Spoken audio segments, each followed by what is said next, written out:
This is how powerful negativity is. You have to have literally 5 positive interactions to cancel out 1 negative one. This is like work by, this is a lot of interpersonal work. That's a rough estimate. Everybody's different, but that's like, there's just, think about that weight, that's such a crazy weight on this. So Bell's got to do well for 5 seasons after he's done in 2015. So so 5 seasons later, like, you should be drafting him this year, right?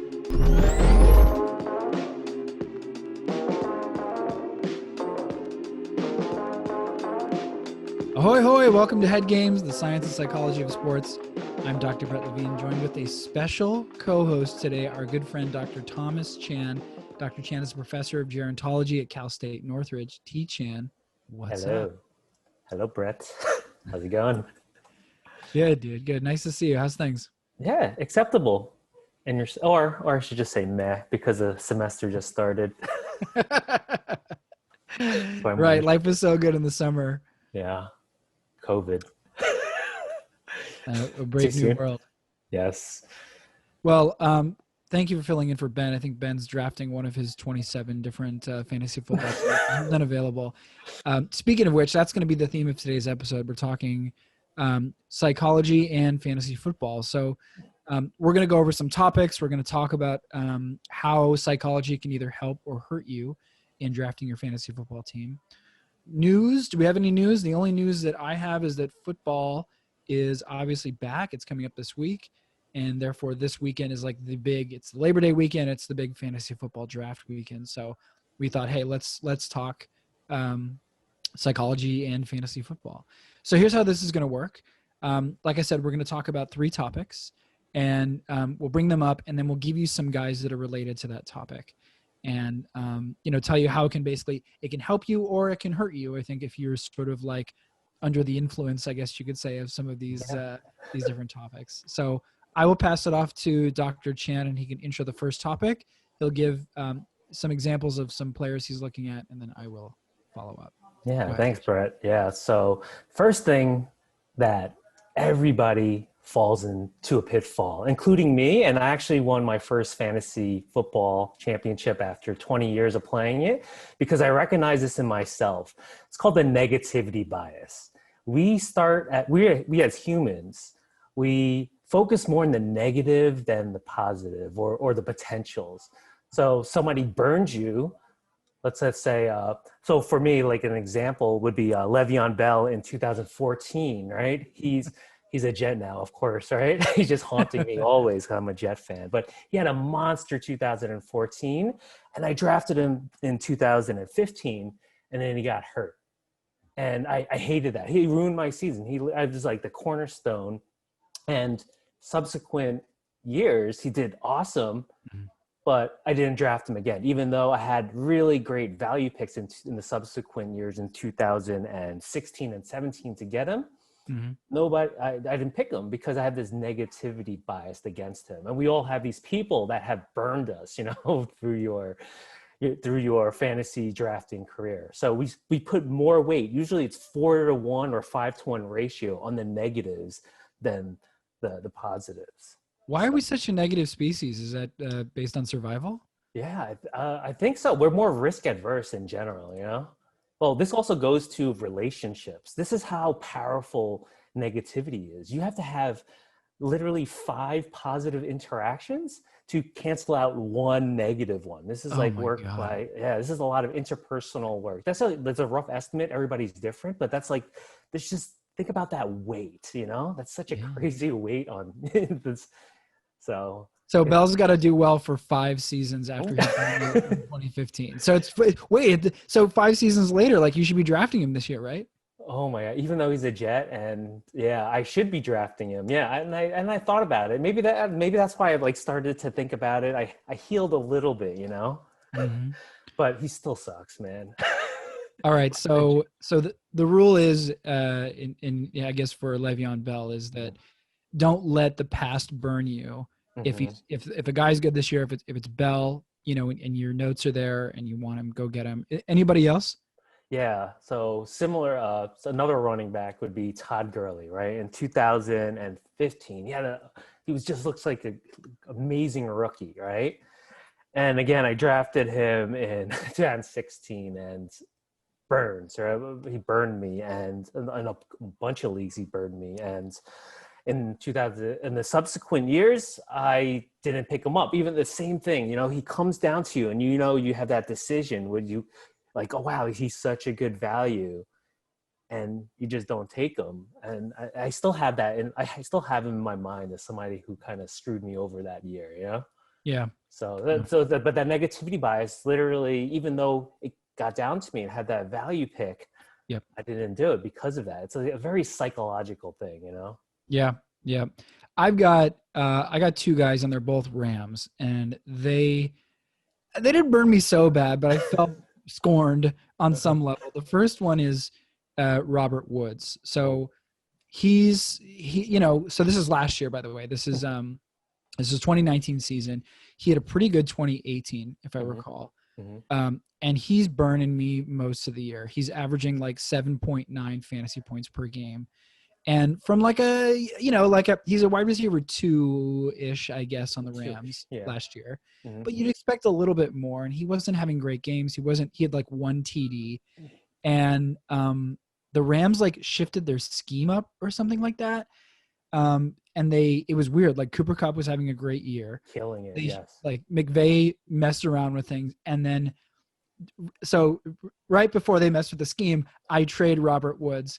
They changed the scheme up and Woods goes off. And I think it was after week 12, so 13 to week 17, he averaged 12.7 fantasy points per game. And it's like, come on, right after I trade the guy, they shift things up. Woods right now is going in the 4th round.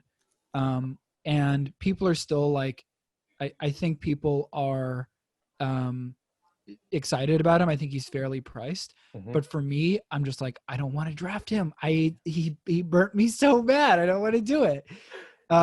The other guy last year, also the power too of like, they don't necessarily have to get injured. Like at my people, I was focused more on injuries for the negativity bias, but your guy just burned you subjectively. That's such a psychological concept that we deal with. Yeah. And same for the next guy, like healthy season, Jared Goff. He had a Pro Bowl 2018 year and he was going late in drafts in 2019. And I was like, thank you. I'll take that. Yeah. So in 2018, he throws for like almost 4,700 yards, 32 passing TDs, 310 fantasy points. So he's averaging like 19 fantasy points per game. If you get a QB, especially late, who's averaging 20 points per game, thank you. Yeah, I'll have that. Yeah. Thanks. So I drafted him late last year. And by the end of 2019, he threw for about the same yardage. He was like 4,600 yards. So, a little bit less. The TDs evaporated. He had 22 passing TDs compared to 2018's 32. So 10 less TDs. Wow. For a total of 247 fantasy points. And he was like 15 points a game.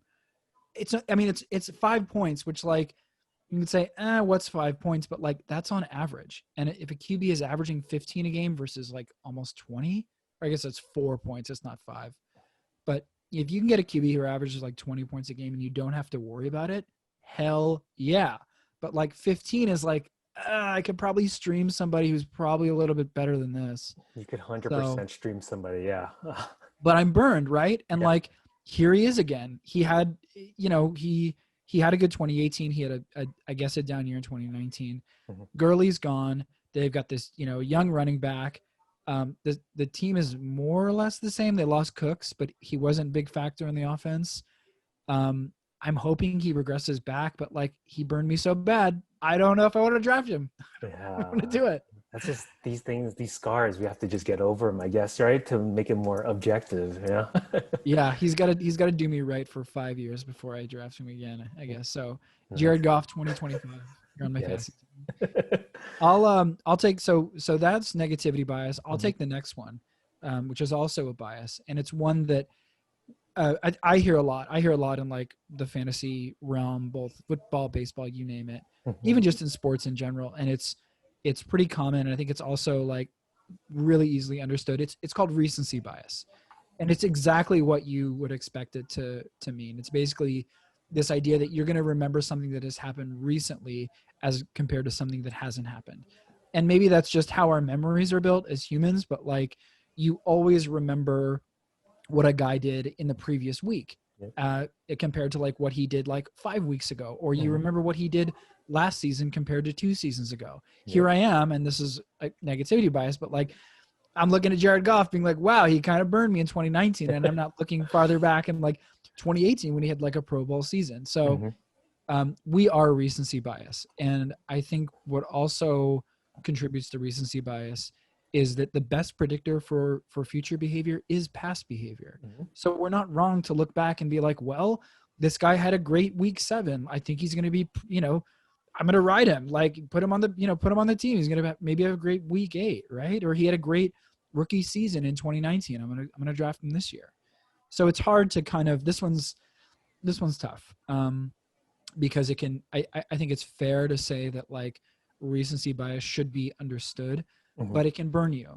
Definitely. So the examples I have here, and I think yours are going to be a little bit different, but the recency bias that I'm also focusing on here is injuries. And I've noticed this with the draft, where if a guy has an injured season, it's almost as if people remember it, but they don't remember the fact that he was injured. They just remember the fact that he only played like 10 games out of 6. And there's like a discount in drafts. And I'm like, okay, great. Like he's probably healthy now. Like he didn't, it wasn't barring like a horrible injury. Like, these are minor injuries that kind of kept a guy out, but like, I'll take him. So the first guy I'll talk about is Adam Theilen. Ooh. He had a hamstring injury, and I think it was like week 9 or something. And he sat out it was like week 10 or something. He played like in late middle. Yeah. Yeah, or Like he played 10 games and he missed 6. So he missed like almost half a season, right? It was a hamstring injury. I think he played with like a boot or something, or like some kind of brace in the playoffs. So it wasn't as if it was like season-ending injury. It was like an injury, but it wasn't terrible. He's going 3rd round. He's the 32nd pick as wide receiver 11.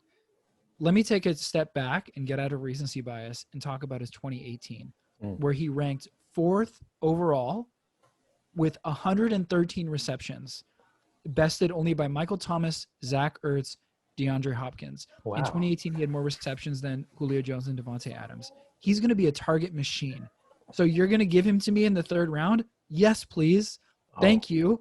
I'll take it. I'll go running back, and pick Adam Thielen, who's been forgotten because he didn't have a great 2019 because he was hurt. Yeah, so especially with Diggs gone now. Wow. Yeah, I didn't even think about that. That's a good pick. Yeah. Right. You're right. Diggs is in Buffalo. They're not much of a passing team. That's a whole different story. My second guy, and then we'll get to your guys. My second guy is Melvin Gordon. Ooh. And he not only had an injury last year, but he has the tag of being injury prone. And it's true. So last season, he played in only 12 games. And in 5 years in the league, he's only played in 16 games 1 time. So that's fair. You could say, look, the guy has some reason to not be on the field, whether it be injuries or something else. I think he was holding out too. He was a holdout. Yes, he was a holdout. Yeah. Yeah. But he's had, I think, an injury history as well. So there's some reason, there's some hesitancy that this guy can't stay on the field. Well, he's actually never played less than 12 games in 5 years. So the injuries he's having aren't horrible. And when he does play, he's really efficient. He has an average of 15. Last year he had an average of 15 fantasy points per game in standard leagues last year. He's going in the 4th round for standard leagues. Again, I'll take him. You don't want him? I'll take him. Are you making notes? Yeah. Notes. You're like, all right, good. That's a good one. Yeah, I got a couple of We're drafts not in any coming up. leagues together, are we? No, we're not. I got a couple right. of drafts coming up, but you make some great points because actually staying on the Chargers for me, recency is Ekeler. He's Austin Ekeler. Oh man. Well, we see that even though he only rushed for last year for 500 yards, he caught over 1,200 yards. That's so. One thing I'm seeing in my other leagues prior though, people are getting him at round 2 for some reason. Maybe because of the PPRs, right? A lot of these leagues I'm in, it is a high PPR league, maybe one PPR, 1 point per PPR, right? So, But Austin Ekeler, that's just something people, I think, drafting too high. That's what I'm seeing. Similarly, my second guy would be Lamar Jackson. Even though he killed this last year, right? He had 1,200 rushing yards. That's he had 1,200 rushing yards for a quarterback and over 3,000 passing yards. Obviously he was the MVP, right? But the problem was teams are going to start scheming on that, right? But I see him drafted in the third round, the fourth round in my other leagues. I'm like, wow, because they're rationalizing it as he has running back potential. Those running back points. I also in a bunch of leagues that give bonuses for long touchdowns. So yeah, those are two recent people. The recency bias affects those people in the earlier drafts I have been in.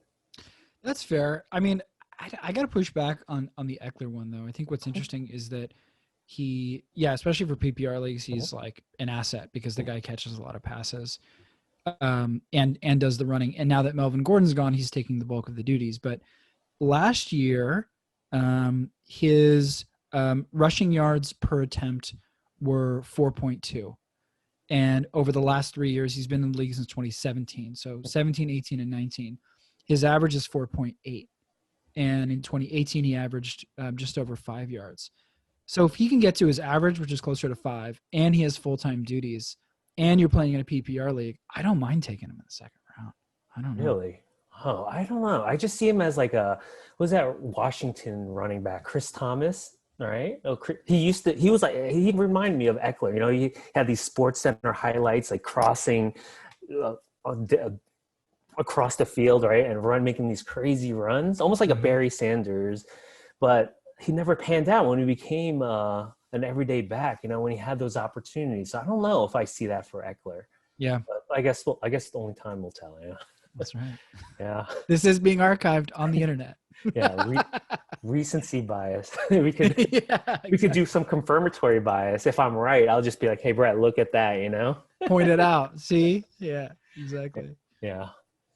Okay. All right, you got the next one. Go ahead and get to our last topic. Yeah. So the third one I see, and we both see, is the endowment effect. And this really has most relevance for dynasty leagues or keeper leagues, but also just for people you might like personally, right? People that you own, right? You put so much more weight on that and than they're actually worth. Right? That ownership gives you like a psychological extra weight. Think about it. So for me in Dynasty, I'll give you the example of Antonio Brown.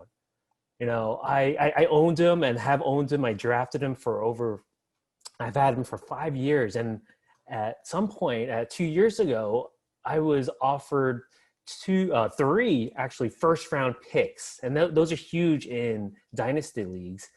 And I wouldn't give him up, even though I was not in playoff contention or anything. I just wouldn't give him up because I'm like, maybe I want 4 first-round picks. It's AB. And I put so much. Looking back at it, I put just so much weight because I owned him.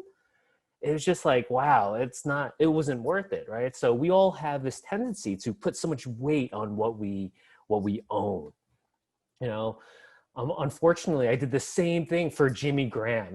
Jimmy Graham sucks, right? He's on Chicago now, right? I think. Yeah, I think so. Yeah. And he was on Green Bay, and then before that, he was on Washington. But he hasn't been that good of a tight end pick for Dynasty. Maybe in Seattle, he had one good year, but he hasn't been that relevant, But I not only have kept him, I just start him over all these people that I have that are much better. So that's part of this endowment effect. It just puts so much weight on him. I kind of want him to work out, especially if he's going to the Bears. It doesn't seem to. So we just putting too much weight on that. How about you? Yeah. No, and the endowment effect creeps up in you, and it's not just obviously fantasy football, but in your life. Like the example is always like, how much do you think your car is worth? Oh yeah. And if you ask anybody that, they're always going to say a number that's higher than probably what their car is actually worth based on like Kelley Blue Book or something like that. And you're right. It's like this idea that like what we own or what is personal to us is somehow more value than what it actually might be. And we're all guilty of this. I mean, you mentioned your players. I'm guilty of this too. I've got two examples from last year. The first one is TJ Hockenson, and I picked him in my 2 tight end league. And he's this young stud. You know, he's on a team that can be an electric offense, hopefully with, Detroit and like, I guess with Matt Patricia, even though I guess he's more of a defensive guy, but like there's potential last year even for that offense to have some fun. And he had a great week 1. His week 1, he was off. And I was like, this guy's great. He's a rookie. This is amazing. And I held on to him, and I held on to him, and I held on to him, and I should have just let him go. And I mean, I think in a non-COVID season, you've got limited bench spots, and we're talking about a sport where there's a lot of injuries. So your bench spots are precious. Yeah. And I think even more so this year, your bench spots are going to be so precious. You got to play fast and loose. I should have let him go last year. If I had him this year and he does the same thing, I got to let him go. I just got to do it. And I got to, go to the next person because, sitting on people just prevents you from finding somebody else who might be, ready to have a good week or might be the next best thing. And like, if you're overvaluing something that you really, hold close to you, that's personal to you, then it's hard to let go of. And I did research on him. I was like, I was salivating, ready to draft him because I was like, this guy's going to be, it's a 2 tight end league. He's going to be a stud. And like, it made it personal to me. And I couldn't relinquish it. The next one is similar to your Antonio Brown. And I'm going to get heat for this, and that's fine. But my example is CMC. It's Christian McCaffrey. And people are going to say, you're crazy. He was the best player in the league easily last year. He was amazing. He was carrying my team. But, I'd watch games and it's sort of, football is contagious in that way where like when you play fantasy and you have a guy, like he becomes your guy. And, I drafted him. I think we got the 2nd pick and somehow he fell to us. So it was great. But like, I felt like he was carrying our team. I felt like he was really just, a part of like our team's identity for lack of a better explanation for our fantasy team. But we could have traded him. We had opportunities to trade him, and I didn't want to let him go because, it felt like it was sort of like what our team was built around. Whereas to your point with Antonio Brown, we could have gotten a haul. And, I think it was hesitancy to, I don't know, just hold on to these guys that like, either if they're the TJ Hawkinsons where you scout for them and they're your guys and you pick them in the 15th round and you're going to ride them out, or it's your first overall pick. The idea of the endowment effect is that, you hold on to those things that are near and dear to you. Yeah, too much. Too much. It clouds our judgment, especially you highlighted. There are people who play that waiver wire so well. We all have that people in the leagues, right? That play that waiver wire so well. So if you have an insight like, oh, I got to ditch this guy, but keep him for too long, you're just missing out on a potential person on the waiver wire as well. Yep.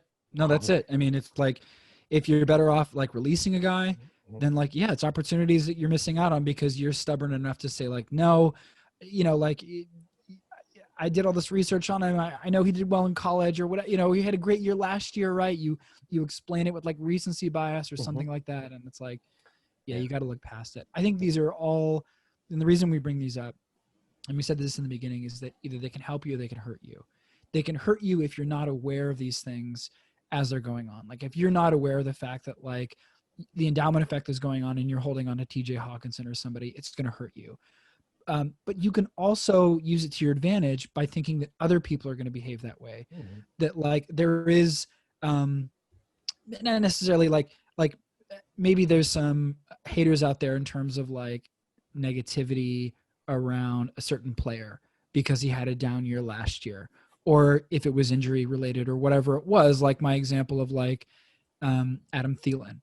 And there's a discount in the draft, take advantage of that. Or if like there's all this, like I remember last year there was all this negative news around what's his name? Oh my God. He had a great year. Derrick Henry. Jeez, why can't I remember his name? there was all this negativity around Derrick Henry. He had a great year. Monster. So it's like, if the idea is that like, if you can take advantage of it, you can zig when others are zagging. Oh, so yeah. I think the idea of, these topics is really to like, for you to be aware of it when you're drafting, but also to be aware of it in other people when they're drafting as well. Yeah. Especially, I guess one tip, you know how they had the check marks, the ups and down arrows when you see somebody uses a draft chart, right? Mm-hmm. Potentially those down ones, if you could see beyond the down, that frames people's like thought about that person. Yep. And you could probably scoop them up as a value pick. Right. I mean, let's talk about recency bias, right? There are guys who like aren't having a good training camp. So like, oh, he's just having trouble. He's not syncing up or whatever. And like, it's not like the guy is terrible. It's not like he forgot how to play football, but he falls so far down on the draft. It's like, well, he was supposed to go in the 10th and he dropped all the way to the 15th, but you can get him in the 15th. And it's like, if he pays off, that's amazing. So you're right. Use it to your advantage. This was fun. This was a lot of fun. Yeah, this is fun. We should do this again sometime. Do you want to tell the people about what you do, pitch your lab or something like that? Sure. Yeah. I run the Party Lab, right? The Positive Augmented Research Development Lab at Cal State Northridge. Essentially, we develop augmented reality applications for aging adults and their families and get students involved doing this. So yeah, just check it out. I guess I'll send you the post on our site. It's pretty cool stuff we do. And also we do these lightboard studios that I want everybody to check out. It's pretty cool. Maybe we'll do one together. That'd be dope. But essentially it's writing on a big pane of glass to describe concepts and just like visualizing it. And especially this whole COVID situation, just finding ways to connect to people virtually. That's a really tough thing, right? So yeah, I want to show that off and just showing off like what we do at Cal State Northridge. Yep. And you mentioned this earlier, and this is part of your personality. You love thriving in chaos, is what I've heard you say before. And I think you've done a lot of cool stuff with your lab, and I think you really embrace this crazy world of COVID, and you're putting your lectures online, which is cool. And that's where you use the Lightboard. They're up on YouTube. You're talking about a really cool subject that I don't think a lot of other people are doing or know about, which is aging, in particular, positive aging. So your lectures are online, and then on Twitter, where can people find you on Twitter? So you can find me at Prof T Chan. So, Prof T Chan. Prof T Chan. Yeah, zigging when everybody's zagging, like you said. That's the That's best. right. That's my life philosophy. There you go. You can find the show on Twitter at HeadGamePsych. You can find me on Twitter at Dr. Bret Levine. Thanks as always to Joshy Boy, Josh Baca, and Gladdy Ice for putting together today's show. And thanks for listening and or watching.